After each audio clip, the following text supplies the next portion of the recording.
Salbona Nikona, welcome to another episode of What's Your Flip. This is our 7th episode. Thank you so much for those who have tuned in and watched our previous episodes. I am your host, Chris Mercado. This week, I'll be talking to one of the more prominent fixtures in what I would identify as the underground Filipino independent music scene. And I met my guest a couple of years back when he was a prominent DJ in a radio station that primarily played all Filipino music all day long. So unfortunately, his stint already ended with that show, but he's really helped out a lot of independent musicians to find their space, especially in this terms of distributing their music online and also marketing them.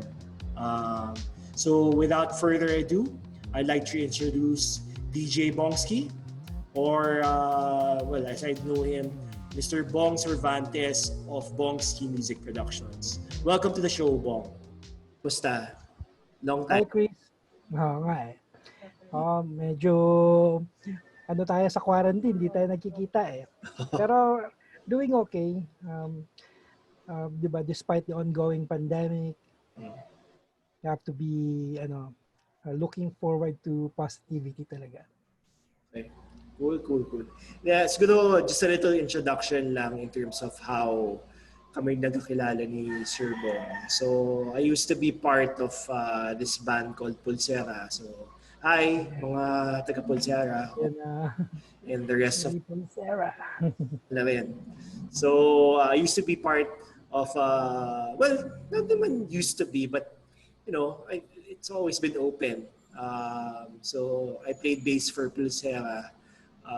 We spent, I think almost 2 years playing with them. So, actually, I'm very thankful for Omar so Omar, old friend ko din since grade school, but it was only in Pulsera nagkakilala kami doing real music together, and ang daming opportunities that the first time ko na-experience. And one of them was to do a live studio recording sa isang radio station. Yun, diba? And that's how Sir Bong. So he was known them as DJ Bongskie. Yeah. The former. Farmer. So, yun. Anyway, I wanted to ask you, Sir Bong, like, ano po yung ginagawa nyo ngayong pandemic, now na, I know matagal ka nang hindi nag-DJ, but you've also been very active in promoting mga independent musicians. Especially, to me kasi parang right now, may dalawang kinds of indie musicians sa Pilipinas. Kumbaga sa indie na nga may mainstream tas may underground. Correct. So Yes. on your end would be, you're an important fixture dun sa underground independent music scene sa Pilipinas. So tell us more about that, kung ano po yung ginagawa nila ngayon sa eksena. Okay. Yes, thank you, Chris, now for the opportunity. Yes, Bongskie Productions is a tailor-fit production for starting and up-and-coming bands willing to be recognized, looking for a stage to perform their songs, and of course, willing to be promoted under our label / productions. Other than the production fit na we are working on performances, we are also an independent label which caters to performers and artists na wala pang idea. Well, we give them the venue and of course promote them and of course release their album digitally. So ayun yung mga main na ginagawa ng Bongskie Productions. But since nagkaroon tayo ng pandemic, we have to be creative about it. Ang daming bands na nakikita natin na parang nawawala ng pag-asa, no? So, kasi nga, hindi sila makapag-perform. So, what we did last time is I hosted this virtual interview, parang ganito rin. And it's more on the people or the artists that are going to be releasing their singles. So at least ma-promote man lang sila although may social distancing. Ito virtual promotion ang ginagawa namin. Okay, cool. So tuloy-tuloy pa rin yon hanggang ngayon. Yes, we have to adapt to the changing times and especially sa mga nangyayaring sitwasyon na mas mahigpit na, nagkaroon tayo ng pandemic, 'di ba? We have to be careful about it. Mm. Okay. So like, who are the newer artists na na-sign up nyo ngayon na sa tingin mo mukhang maganda yung Mm, uh, This faction nila? yung actually ang magaganda yung mga naging feedback ng mga artist. Marami tayong artist na ni-release that has been on my top 10 list, BMP's top 10 list kasi they are the ones that are getting streams of about 10,000 streams per month. So sa andyan yung Fireflies, yung si Nad, yung Fuji, um, maraming mga artists actually, too many to mention. We've recently released about, so far, starting since July last year, we have about 130 releases, singles that Nice. have been released, that has been released under Bongskie Music Productions. Mm. And I'm really proud na in my little own way na ma-promote sila, na bibigyan sila ng venue, and the results are good also. Nice, nice. So, alam naman natin, given especially itong pandemic, parang kailangan din natin mag-level up, di ba? Sort of like Correct. dun sa ating ginagawa, parang uh, for us to survive and even do something better Mhm. during and even after nitong pandemic. So, baka you can discuss with us, Sir Bong, ano po yung mga bagong ginagawa ninyo that will help si Bongskie Productions, but even more importantly, yung ating mga independent artists in terms of how they promote their music out there and even actually themselves. Kumbaga, ang nagbabago din ngayon is it's more than the music. Kumbaga, Correct. the artists themselves have to create a sort of a persona online para Mhm. mas mapakinggan. Siyempre, mas mapakinggan yung music nila. But at the same time, as a different side of them para mas makilala rin sila ng tao. Well, maganda talaga yung nangyayari ngayon kasi this is the time na makikita mo how creative the artists are, na wala man sila sa stage, they're doing something to promote themselves, di ba? It can be in it can be putting your song in TikTok kasi ngayon yung mga artists, especially yung mga pop rap artists, they can use their songs in TikTok and they can evolve. 'Di ba? Ang dami nagti-TikTok ngayon. You can put your music, have your friends do a TikTok challenge using your song. You have to be creative. Ina-advise ko sa mga tao, don't give up. Porkit wala kayong gigs, titigil na kayo. You have to talk amongst yourselves. Every month, you still have to release a new single. Kahit raw lang yan, tugtugin nyo ng live, ma-appreciate ng mga followers nyo yan.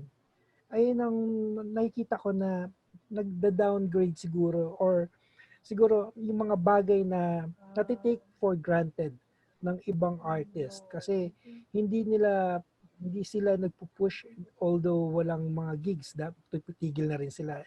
No, it shouldn't be that way. You are the ones that will need to evolve, not the people around you, 'di ba?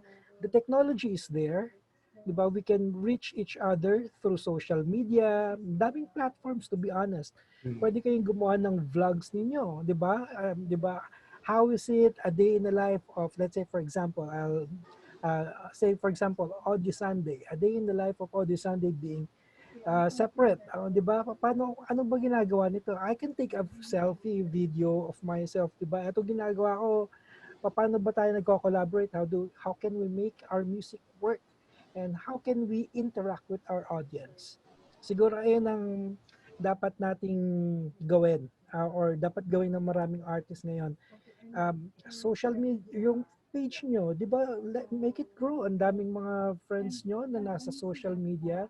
Invite them to like your page, share your new music, even if it is raw. Di ba? Inyo naman yan eh. I mean, kung sabi nga nila, kung may paraan, ay kung may, kung dadahilan ng the tawag dito. Kung gusto, may paraan. Yan ang sabi nila, di ba? Yan lang. I think the possibilities are not endless, but there are a lot of opportunities during this time. You just have to be creative, think out of the box. Actually, maganda yung sinabi nyo, Sir Bong, kasi kumbaga, so many things have changed dahil dito sa pandemic na to eh. Kumbaga, yung tao nagbago, mga rules nagbago din. So kumbaga, now is really the perfect time to, kumbaga, magsimula ulit. Start to rebuild, create that future for yourselves as an artist and as musicians. Diba? So, in that topic, Sir Bong, kasi nga dami nagbago, what are the things that you think na dapat makalimutan or i-unlearn natin or mag-upgrade tayo na that will stop us from becoming more innovative or creative? Siguro on my end, I can say not to unlearn, but rather to adapt to the changing times and use your Facebook pages not just to promote your music, but to interact and engage with your audience. Paano yun? Pwede kayo mag-Facebook Live na kikwentuhan lang kayo, di ba? Batiin nyo minsan once in a while. Pwede naman kayo magbatian lang eh, di ba? I'm sure your fans will appreciate it. I'm sure na it keeps you in the loop. And yung mga bagay kasi ang daming you have to be on top eh. You have to be on top of your game. You have to work on it. Talagang hindi lang magre-release ka ng song, iiwan mo dyan sa page. It's not like that eh. If you really are serious about your music and you really want to go somewhere, siguro that's something that you need to do. You have to be creative and yeah, you have to evolve, diba? Like the times, like the changing times. Ayos. Thank you. I'm sure our listeners, especially yung mga indie musicians dyan, would greatly appreciate yung mga advice na binigay niyo. Like sinabi niyo about using technology and also unlearning about or mag-upgrade, level up tayo given these times kasi kumbaga kung wala ka talagang gagawin, wala talaga mangyayari. Especially in this day and age, diba? So at this point, Sir Bong, maybe you'd like to take this opportunity to promote Bongskie Productions, any new releases that are being launched by your artists para sa ating mga viewers. Yes, thank you, Chris. Of course, we'd like to invite Bongskie Music Productions. It's an independent label. We not just cater to your music and release it digitally. We will also help you promote it the best way we can. And when things are normal na or adapted to the new normal, pwede naman tayong mag-release or we can release and help you release your music. Not just digitally, pwede na rin natin gawin yan on the stage. And we invite you. We are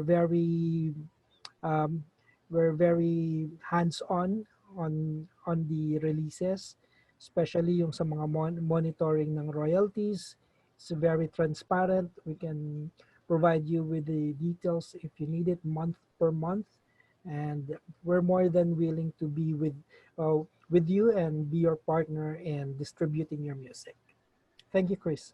Ayan. So again, coming from Sir Bong himself, if you are an independent artist and you want to get your music out there, nandiyan po yung Bongskie Music Productions to help you out with your music needs, especially when it comes to releasing your material and like what Sir Bong said, to even help you market your material out there. Kasi nga, karamihan ng tao na sa bahay lang, madalas hanap ng aliwan yan. So now is really the perfect time to get your music out there. And you'll never know, di ba? You just have to try. And baka ito na yung break na hinahanap ninyo. So with that, again, maraming salamat Sir Bong for this opportunity. Mag-ingat po kayo. Good luck po sa inyong production. I've always been ever since we met, I've always been a supporter of what you've been doing, especially for the underground independent music scene. Laking bagay yan kasi kumbaga, Appreciate it, sir. yeah, this is the market na would not necessarily have the means or they don't know kung sino malalapitan nila, but they have in no short of ng creativity as with other musicians as well. Kailangan lang nila yung opportunity pati yung outlet para malabas nila yung material nila out there. Thank you, Chris. It's an honor to be a part of your show. Salamat. And I will be promoting your social media accounts and your other channels as we promote the show also. So thank you again, Sir Bong. Maraming salamat po. That wraps up another episode of What's Your Flip. We talk about stories of innovation, definitely amidst the pandemic right now and how people are coping and building their future and what they're forgetting, unlearning, or upgrading about themselves to make their innovations happen. So with that, I hope you guys will still tune in for our succeeding episodes. We're on every Wednesday at 12 noon at my channel, What's Your Flip. So with that, I hope everybody will keep safe, keep healthy, stay indoors, stay at home if you don't need to go out.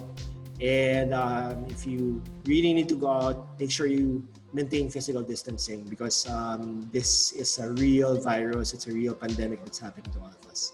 So until then, keep flipping. Bye.